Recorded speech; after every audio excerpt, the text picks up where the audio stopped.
ఓ దిక్కు హైడ్రా పేరుతోని పేదల ఇండ్లు కూలగొట్టుకుట కాంగ్రెస్ సర్కార్ కడు పేదలకు నిడవ నీడ లేకుండా చేస్తుంటే ఇంకో దిక్కు ఊర్ల పొంటి కొందరు లీడర్లకు ఎకరాలు సర్కార్ భూమిని కబ్జా పెడుతుండ్రట. ఇదెక్కడి గోసా అని ఓ కాంగ్రెస్ లీడరే కలెక్టర్కు ఫిర్యాదు చేస్తే పట్టించుకోకుంటే ఆయన ఏం చేసిండో చూడురి.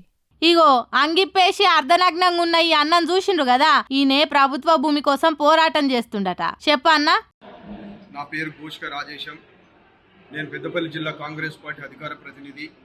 అది ఓదల మండలం మడక గ్రామానికి సంబంధించి ప్రభుత్వ భూమి దురాక్రమణకు గురైందని కలెక్టర్ గారికి ఎన్నోసార్లు ఫిర్యాదు చేయడం జరిగింది, పెద్దపల్లి జిల్లా కలెక్టర్ గారికి. కానీ వారు పట్టించుకోలేదు. ఆ క్రమంలో మేము రెవెన్యూ మినిస్టర్ గారికి ఫిర్యాదు చేయడం జరిగింది. వారు ఆదేశాలను జారీ చేశారు.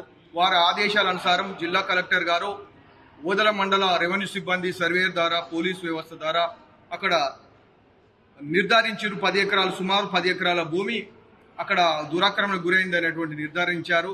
అక్కడ హద్దురాలు అదే క్రమంలో సర్వేయర్ గిట్ట ఎంఆర్ఓ వారి ఆధ్వర్యంలో హద్దురాలను ఏర్పాటు చేసి కనీలు పాతడం జరిగింది.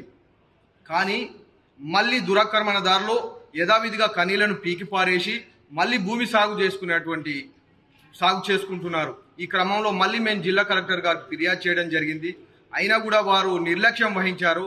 రెవెన్యూ మంత్రి పొంగులేటి ఆదేశాలు అందుడు ఆలస్యమే లేదు. పెద్దపల్లిలో పట్టించుకొని కలెక్టర్ సార్ కాన్ నుంచి రెవెన్యూ అధికారుల దాకా అందరు హుషారై ఆ ఊరికి పోయి ఏడైతే భూమిని కబ్జా పెట్టిండ్రో దాని చుట్టూ హద్దులు వాతి ప్రభుత్వ భూమి అని చెప్పి మరీ వచ్చిండ్రట. ప్రభుత్వ అధికారులు పోయినాక కొన్నొద్దులకు మళ్ళా హద్దులు తీసేసి ఆ కబ్జా పెట్టినోళ్ళు ఆ భూమిని సాగు చేసుకుండ్రట.